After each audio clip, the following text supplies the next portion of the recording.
Welcome to the Filipino lesson for beginners. We shall continue to create more vocabulary and sentence construction before moving on to building conversations, Balik sa bahay. which means return home, Balik sa tinutuluyan. which means return to lodge or inn, Balik sa paaralan. which means back to school, Pelikula. which means movie, Pelikula ng Pilipino. which means Filipino movie, Manood ng pelikula. which means watch movie. Kailan tayo manunood ng pelikula? Which means, when are we going to watch movie? Kailan babalik ang tatay mo? Which means, when will your father return home? Babalik ang tatay ko ng 6:00 ng gabi. Which means, my father will return home at 6 p.m. We shall slowly move on to the conversations. This is a conversation between you and your cousin. Your cousin asked, Kailan babalik ang tatay mo? when will your father return home? You had just spoken to your father via phone and responded to your cousin. Babalik ang tatay ko ng 6:00 ng gabi. My father will return home at 6 p.m. There was a plan to watch a movie together. Your cousin was very excited and curiously asked, Kailan tayo manunood ng pelikula? when are we going to watch movie? You replied, 6:30. 6:30 p.m. We shall have a look at the conversation one more time. Kailan babalik ang tatay mo? Babalik ang tatay ko ng 6:00 ng gabi. Kailan tayo manunood ng pelikula? 6:30. Punta sa Pilipinas. Which means, go to Philippines. Punta sa Maynila. Which means, go to Manila. Pupunta ako sa Maynila sa Lunes. Which means, I will go to Manila on Monday.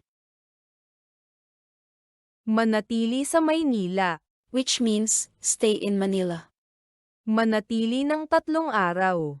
Which means, stay for 3 days.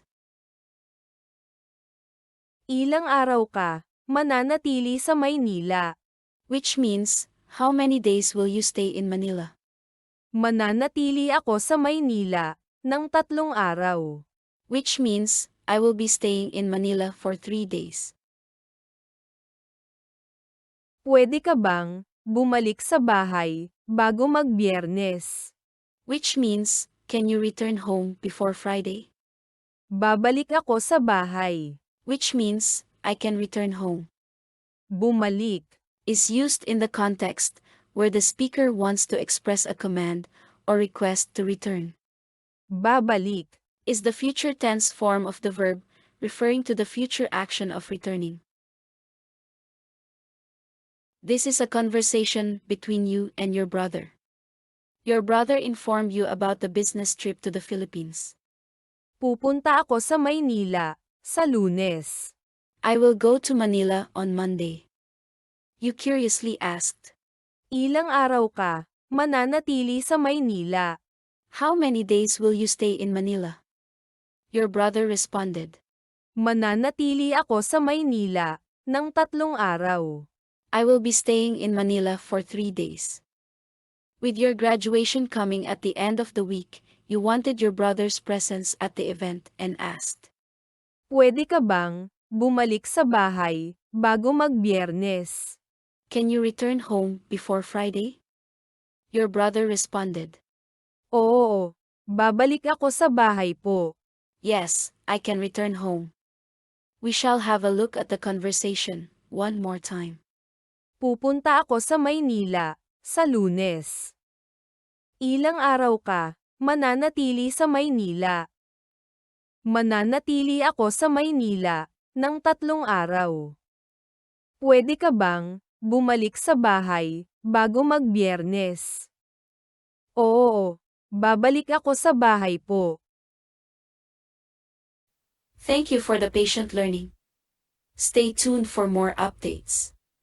If there are any doubts regarding the Filipino lesson, please feel free to ask questions in the comments section.